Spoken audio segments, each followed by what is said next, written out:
2 முக்கியமான ஐடியாக்கள பத்தி பேசலாம்னு இருக்கோம். ஆமா.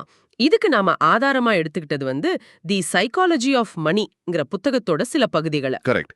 இந்த உரையாடலோட நோக்கம் ரொம்ப சிம்பிள். முதல் விஷயம், நீங்க எவ்ளோ சம்பாதிக்கிறீங்க, உங்க முதலீடு எவ்ளோ லாபம் தருதுங்கிறத விட, உங்க சேமிப்பு விகிதம் ஏன் முக்கியம்னு பார்க்க போறோம். ஹம். 2வது, பண விஷயத்துல ரொம்ப கச்சிதமா ஒரு கணக்கு மாதிரி பகுத்தறிவோட இருக்கிறத விட, ஓரளவுக்கு யதார்த்தமா, நியாயமா இருக்கிறது ஏன் நல்லதுன்னு அலசப் போறோம். வாங்க, இத பத்தி இன்னும் கொஞ்சம் ஆழமா பேசுவோம். கண்டிப்பா. இதுல சுவாரஸ்யமே என்னன்னா, இது வெறும் நம்பர்ஸ பத்தின பேச்சு இல்ல. இது நம்மளோட பழக்க வழக்கங்கள், பணம்னு வரும்போது நம்ம மனசு எப்படி வேலை செய்துங்கிறத பத்தினது. சொல்லப்போனா இது நிதி சம்பந்தமான விஷயமா இருந்தாலும், இதுல உளவியலுக்கு தான் அதிக இடம் இருக்கு. சரி, அப்போ நேரடியா முதல் விஷயத்துக்குள்ள போயிடலாம். சொத்து சேர்க்கறதுங்கிறது நம்ம வருமானத்தையோ முதலீட்டு லாபத்தையோ நம்பி இல்ல, நம்ம சேமிப்பு விகிதத்தை நம்பிதான் இருக்கு. கேக்குறதுக்கு கொஞ்சம் வித்தியாசமா இருக்கலாமா? ஆமா, ஆனா இதுக்கு ஆதாரம் சொல்ற கதை ரொம்ப பவர்ஃபுல்.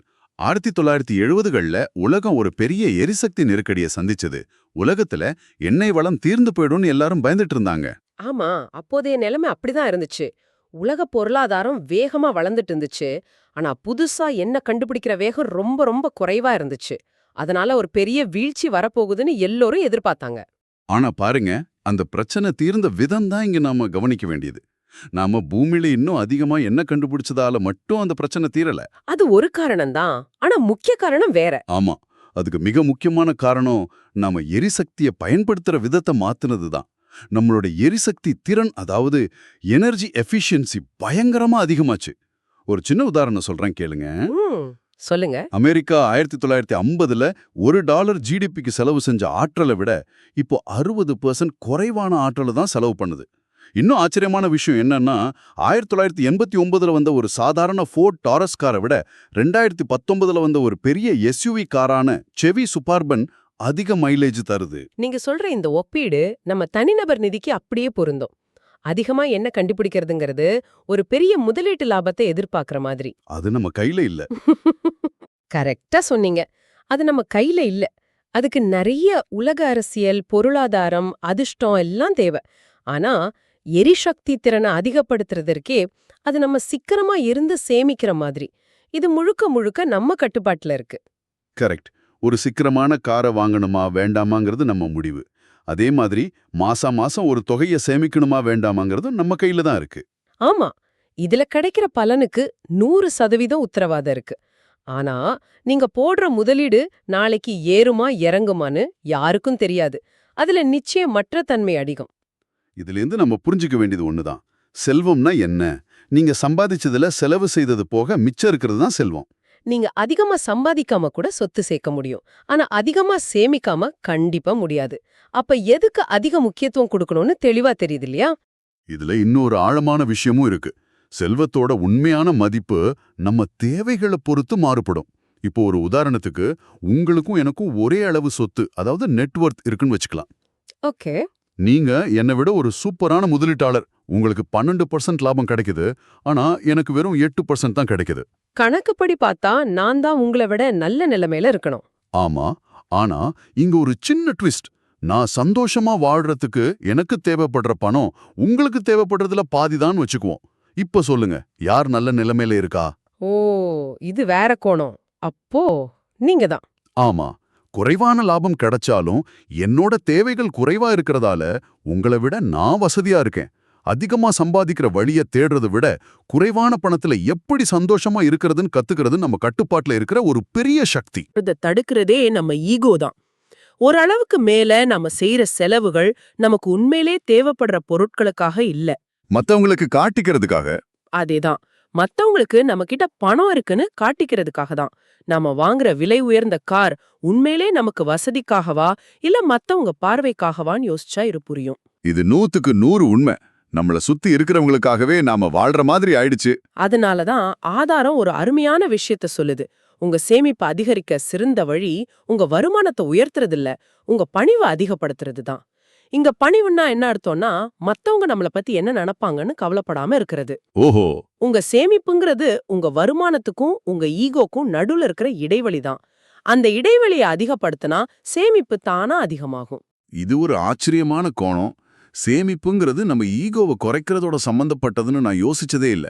அப்போ பணத்துக்கும் மன அமைதிக்கும் நேரடி தொடர்பு இருக்கு. சரி, இப்ப சேமிப்போட இன்னொரு பக்கத்தை பார்க்கலாம். பொதுவா வீடு வாங்கணும், கார் வாங்கணும்னு ஒரு குறிக்கோளோட தான் சேமிப்போம். ஆனா ஆதாரம் என்ன சொல்லுதுன்னா, எந்த காரணமும் இல்லாம சும்மா சேமிப்புக்காகவே சேமிக்கிறது ரொம்ப முக்கியம்னு சொல்லுது. இது ஏன்? ஏன்னா வாழ்க்கை நம்ம பிளான் பண்ற மாதிரியே போறதில்ல. அதுல நிறைய எதிர்பாராத திருப்பங்கள் இருக்கும். அப்படிப்பட்ட சமயங்கள்ல இந்த காரணம் இல்லாத சேமிப்பு தான் ஒரு பெரிய கவசமா நம்மளை காப்பாத்தும். அது ஒரு பாதுகாப்பு வலை மாதிரி. ஆமா, இதுதான் சேமிப்போட ஒரு மறைமுகமான ஆனா மிக முக்கியமான நன்மை. அது என்னன்னா, நம்ம நேரத்தை நம்ம கட்டுக்கோட்டுல வச்சுக்கிற சக்தி. ஆமா, இத ஒரு வகையில சொத்து நமக்கு தர்ற ஒரு மறைமுகமான லாபம்னு சொல்லலாம். அருமையா சொன்னீங்க. ஒரு குறிக்கோள் இல்லாம நீங்க சேமிக்கிற பணம் உங்களுக்கு பல தேர்வுகள், நெகிழ்வுத்தன்மை, அதாவது ஃபிளெக்சிபிலிட்டி, அப்புறம் சரியான வாய்ப்பு வர்ற வரைக்கும் காத்திருக்கிற சுதந்திரத்தை கொடுக்குது. ஆதாரம் ஒரு அழகான வரிய சொல்லுது. என்ன அது? நீங்க சேமிக்கிற ஒவ்வொரு ரூபாயும் எதிர்காலத்துல யாருக்கோ சொந்தமா இருந்திருக்க வேண்டிய ஒரு நொடிய உங்களுக்கே திருப்பி கொடுக்குது. யோசிச்சு பாருங்க, வட்டியே தராத ஒரு பேங்க் அக்கவுண்ட்ல பணம் இருந்தா, அது உங்களுக்கு பிடிக்காத வேலையை விட்டுட்டு சம்பளம் குறைவா இருந்தாலும் மனசுக்கு நிறைவான ஒரு வேலைக்கு மாறுற சுதந்திரத்தை கொடுத்தா, அதோட மதிப்பை எப்படி கணக்கிட முடியும்? முடியாது. கரெக்ட். இந்த நெகிழ்வுத்தன்மை, இந்த ஃபிளெக்சிபிலிட்டி இன்னைக்கு ஏன் இன்னும் முக்கியமா இருக்குன்னு யோசிக்கணும். ஏன்னா இன்னைக்கு நாம வாழற உலகம் ஹைப்பர் கனெக்டட், அதாவது அதி இணைப்பு கொண்ட உலகம். போட்டிங்கிறது நம்ம தெருவுலயோ ஊர்லயோ இல்ல, உலக அளவுல இருக்கு. ஆதாரம் இதுக்கு ஒரு நல்ல ஒப்பீட்டை கொடுக்குது. ஒரு 100 வருஷத்துக்கு முன்னாடி அமெரிக்காவுல 75% ஜனங்களுக்கு போனோ தபால் சேவையோ கூட கிடையாது. அப்போ போட்டிங்கிறது அந்தந்த ஊருக்குள்ள மட்டும்தான். ஆமா, நீங்க உங்க ஊர்ல ஓரளவுக்கு புத்திசாலியா இருந்தாலே போதும், நீங்க தான் கெத்து. ஆனா இப்போ நிலைமை தலகீழ். நீங்க திறமையானவரா இருந்தா உங்கள மாதிரி உலகத்துல இருக்கிற லட்சக்கணக்கான திறமையானவங்களோட நீங்க போட்டி போடணும். அதனால நான் ரொம்ப புத்திசாலிங்கிறது மட்டுமே இப்போ ஒரு பெரிய ப்ளஸ் பாயிண்ட் கிடையாது. உதாரணத்துக்கு அமெரிக்காவுல SAT தேர்வுல ஒவ்வொரு வருஷமும் கிட்டத்தட்ட 600 பேர் முழு மதிப்பெண் வாங்குறாங்க. இன்டர்நெட் மூலமா அவங்க எல்லாரும் உங்களோட நேரடி போட்டியாளர்கள் தான். அப்போ இந்த உலகத்துல ஜெயிக்க உண்மையான சக்தி எது? அது வெறும் புத்திசாலித்தனம் இல்ல, அது நெகிழ்வுத்தன்மை தான். உங்ககிட்ட சேமிப்புங்கிற நெகிழ்வுத்தன்மை இருந்தா ஒரு நல்ல வேலைக்காகவோ முதலீட்டு வாய்ப்புக்காகவோ அவசரப்படாம காத்திருக்கலாம். தேவைப்பட்டா ஒரு புது திறமைய கத்துக்க உங்களுக்கு நேரம் கிடைக்கும். ஆமா, மத்தவங்க பதற்றத்துல எடுக்கிற முடிவுகளை நீங்க நிதானமா எடுக்கலாம். உங்க நேரம் உங்க கையில இருக்குன்ற உணர்வு இன்னைக்கு உலகத்துல ஒரு மதிப்புமிக்க நாணயம் மாதிரி. அதுக்காகவாது நம்ம சேமிக்கணும். அப்போ சேமிக்கிறது மூலமா நமக்கு கிடைக்கிற அந்த ஃபிளெக்சிபிலிட்டி, அதாவது நம்ம நேரத்தை நம்ம கட்டுப்பாட்டுல வச்சுக்கிற சக்தி, இதுதான் உண்மையான சொத்துன்னு சொல்லலாம். கண்டிப்பா. ஆனா இத சரியா செய்யணும்னா நம்ம பணத்தை பார்க்குற விதமே மாறணும். வெறும் கணக்கா மட்டும் பார்க்காம நம்ம உணர்ச்சிகளோட சேர்த்து பார்க்கணும். இதுதான் நம்மளோட இரண்டாவது முக்கியமான யோசனைக்கு நம்மள கூட்டிட்டு போகுது. ஏன் பகுத்தறிவா இருக்கிறத விட நியாயமானவரா இருக்கிறது முக்கியம். ஆமா, அதாவது ரேஷனலா இருக்கிறத விட ரீசனபிளா இருக்கிறது ஏன் பெட்டர்னு பார்க்க போறோம். ஒரு மெஷின் மாதிரி, ஒரு ஸ்ப்ரெட்ஷீட் மாதிரி யோசிக்காம ஒரு மனுஷனா உணர்ச்சிகளுக்கு இடம் கொடுத்து யோசிக்கிறது தான் பண விஷயத்துல நமக்கு நீண்ட காலத்துக்கு உதவும். இத விளக்க ஆதாரம் சொல்ற கதை கொஞ்சம் விசித்திரமானது, ஆனா ரொம்ப ஆழமானது. ஜூலியஸ் வேக்னர் ஜாரெக்னு ஒரு டாக்டர். அவரு சிவிலிஸ் நோயை குணப்படுத்த மலேரியாவா பயன்படுத்தினார். என்னது, மலேரியாவையா? கேக்குறதுக்கே பயங்கரமா இருக்கே. ஆமா, அந்த காலத்துல சிவிலிஸ் ஒரு கொடிய நோய், அதுக்கு மருந்தே கிடையாது. அப்போ இந்த டாக்டர் ஒரு விஷயத்த கவனிக்கிறாரு. சிவிலிஸ் நோயாளிங்களுக்கு வேற ஏதாவது காரணத்தால கடுமையான காய்ச்சல் வந்தா அவங்க நோய் குணமாகறத பாக்குறாரு. ஓஹோ. உடனே அவரே வேணும்னே நோயாளிங்களுக்கு மலேரியாவை கொடுத்து கடுமையான காய்ச்சலை உண்டாக்கி சிவிலிஸை குணப்படுத்தினாரு. அது வேலை செஞ்சது. இதுக்காக அவருக்கு நோபல் பிரைஸ் கூட கிடைச்சது. இந்த கதையிலிருந்து நம்ம என்ன கத்துக்கணும்? அறிவியல் படி பார்த்தா காய்ச்சல் நம்ம உடம்போட நோய் எதிர்ப்பு சக்தியை தூண்டி நோயை எதிர்த்து போராட உதவுது. இது உண்மை. அப்போ பகுத்தறிவு படி, அதாவது ரேஷனலி, நமக்கு காய்ச்சல் வந்தா நம்ம அதை சந்தோஷமா ஏத்துக்கணும். கரெக்டா? ஆமா, லாஜிக் படி அப்படிதான். ஆனா நம்மள யார் அப்படி செய்றோம்? லேசா தலைவலிச்சாலே உடனே ஒரு பாராசிட்டமால் மாத்திரையை தேடி ஓடுறோம். ஏன்னா காய்ச்சல் வலிக்குது, உடம்புக்கு கஷ்டமா இருக்கு, அதனால காய்ச்சலை குறைக்க மாத்திரை போடுறது பகுத்தறிவான செயல் இல்ல, ஆனா அது நியாயமான செயல். சரி.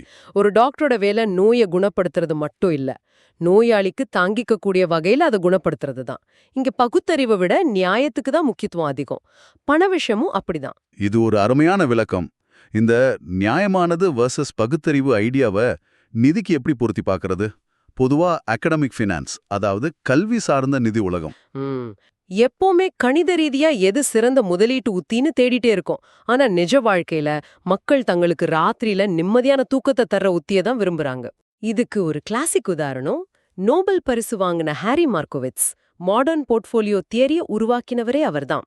ஆனா அவரோட சொந்த பணத்தை முதலீடு செய்யும் போது அவர் கண்டுபிடிச்ச அந்த சிக்கலான மாடல்களை அவர் பயன்படுத்தல. என்ன சொல்றீங்க? அவரே கண்டுபிடிச்ச விஷயத்த அவரே பயன்படுத்தலையா? ஏன்? அவர்கிட்ட கேட்டதுக்கு அவர் சொன்ன காரணம் ரொம்ப சிம்பிள். எதிர்காலத்துல வரக்கூடிய வருத்தத்தை குறைக்க நினைச்சேன்னு சொன்னாரு. வருத்தத்தையா? ஆமா. அதாவது பங்குச்சந்தை பயங்கரமா ஏறிட்டா ஐயோ நம்ம பணம் முழுக்க அதுல இல்லையேன்னு நான் வருத்தப்படக்கூடாது.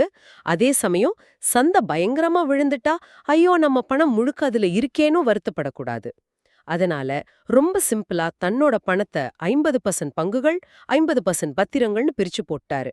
இது கணிதப்படி சிறந்த முடிவா இல்லாம இருக்கலாம், ஆனா மன அமைதிக்கு இதுதான் நியாயமான முடிவு. கரெக்ட். இதை விட ஒரு சிறந்த உதாரணம் இருக்கவே முடியாது. இது மாதிரி நியாயமான நிதி முடிவுகளுக்கு இன்னும் சில உதாரணங்கள ஆதாரம் சொல்லுது. ஏல் பல்கலைக்கழக ஆய்வு ஒண்ணு. ஆமா, நான் படிச்சிருக்கேன். இளம் வயசுல இருக்கிறவங்க 2.1 விகிதத்துல கடன் வாங்கி பங்குகள்ல முதலீடு செஞ்சா நீண்ட காலத்துல பெரிய செல்வந்தராயிடலான்னு சொல்லுது. கணக்குப்படி இது சரிதான். ஆமா, ஒரு ஸ்ப்ரெட்ஷீட்ல போட்டு பார்த்தா கணக்கு சரியா வரும். ஆனா இது சுத்தமா நியாயமற்றது. ஒரு நிமிஷம் யோசிச்சு பாருங்க, பங்குச்சந்தை ஒரே நாள்ல 50% விழுந்தா தன்னோட சேமிப்பு மட்டும் அழிஞ்சு போறத பார்த்ததுக்கு அப்புறம் எந்த மனுஷனாலயாவது அதே உத்திய தொடர முடியுமா? நிச்சயமா முடியாது. பயந்து போய் மொத்த முதலீட்டையும் விட்டுட்டு ஓடிடுவாங்க. அதனால காகிதத்துல சரியா தெரியுற ஒரு விஷயம் நடைமுறையில படுதோல்வி அடையும். அடுத்த உதாரணம், முதலீடுகளை நேசிக்கிறது. பொதுவா பங்குகள் மேல ரொம்ப உணர்ச்சி பூர்வமா இருக்கிறது தப்புன்னு சொல்லுவாங்க. ஆமா, அது ராஷனல் இல்ல. ஆனா ஒரு நிறுவனம் மேல உங்களுக்கு இருக்கிற அந்த ஆர்வம் சந்தை சரியிற கடினமான காலங்கள்ல அந்த பங்கை விற்காம தூர வைக்க உதவுச்சுன்னா அது நியாயமானதுதான். கரெக்ட். அமெரிக்க பங்குச்சந்தையில ஒரு நாள் நீங்க முதலீடு செஞ்சா லாபம் பார்க்க 50% வாய்ப்பு தான் இருக்கு. ஆனா 10 வருஷம் இருந்தா 88% வாய்ப்பு, 20 வருஷம் இருந்தா 100%. இது வரைக்கும் வரலாறு அப்படிதான் சொல்லுது. அப்போ உங்களை நீண்ட காலத்துக்கு ஆட்டத்துல வச்சிருக்க எது உதவுதோ அதுவே சிறந்த உத்தி. ஆமா, அது கொஞ்சம் பகுத்தறிவுக்கு அப்பாற்பட்டதா இருந்தாலும் பரவாயில்ல. உங்களுக்கு ஒரு நிறுவனம் ரொம்ப பிடிச்சிருந்தா அதோட பங்கு விலை குறையும் போது நீங்க இன்னும் கொஞ்சம் வாங்குவீங்களே தவிர பயந்து விற்க மாட்டீங்க. அது நியாயமான உத்தி. கடைசியா வான்கார்ட் நிறுவனத்தை உருவாக்குன ஜாக் போகல் கதை. குறைந்த கட்டண முதலீட்டு நிதிகளை உலகுக்கு அறிமுகப்படுத்தினவரே அவர்தான். ஆனா அவரோட பையன் நடத்தின அதிக கட்டணம் வசூலிக்கிற ஒரு ஃபண்டுல முதலீடு செஞ்சாரு. அப்படியா? ஆமா. ஏன் இப்படி செஞ்சீங்கன்னு கேட்டதுக்கு அவர் சொன்னாரு, குடும்பத்துக்காக சில விஷயங்களை நாம செய்வோம்.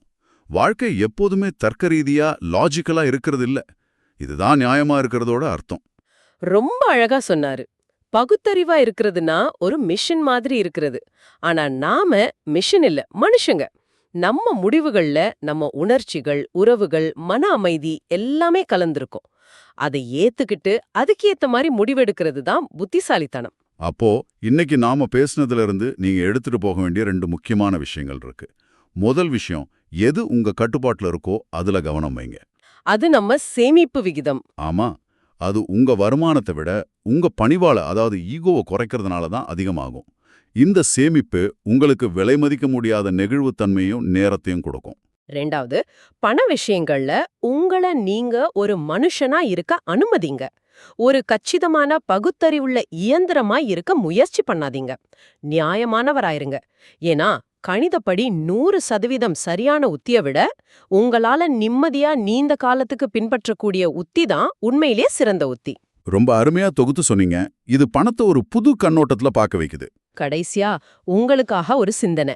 இந்த ஆதாரம் முழுக்க சொல்ற ஒரு விஷயம் என்னன்னா, நிதி வெற்றிங்கிறது உங்களுக்கு என்ன தெரியுங்கிறத பத்தினதில்ல, நீங்க எப்படி நடந்துக்கிறீங்கிறத பத்தினது. இது ரொம்ப ஆழமான கருத்து. அதனால அடுத்த முறை ஒரு நிதி முடிவு எடுக்கும்போது நான் செய்யக்கூடிய புத்திசாலித்தனமான நிதி நடவடிக்கை என்னன்னு கேட்கறதுக்கு பதிலா ஒருவேளை இந்த கேள்வியை கேட்டு பார்க்கலாம். எந்த நிதி முடிவோட என்னால மிக நீண்ட காலத்துக்கு நிம்மதி